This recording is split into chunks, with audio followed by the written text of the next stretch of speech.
Thanks for joining me on Golf Channel Academy. I'm your coach, Chuck Evans. Today I'm going to show you a drill, another one that's been around for a long time, but it's to learn how to strike down on the golf ball. And with irons, that's what you want to do. You want to strike down on the golf ball.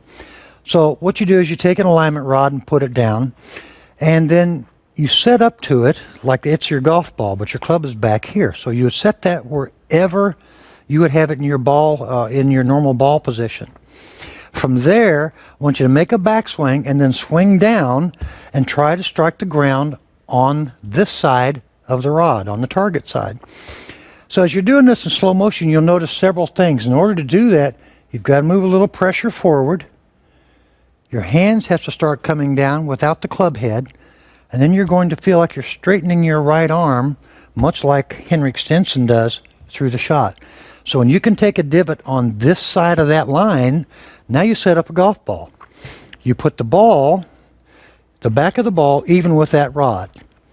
You then take your normal setup, swing down, hit the shot.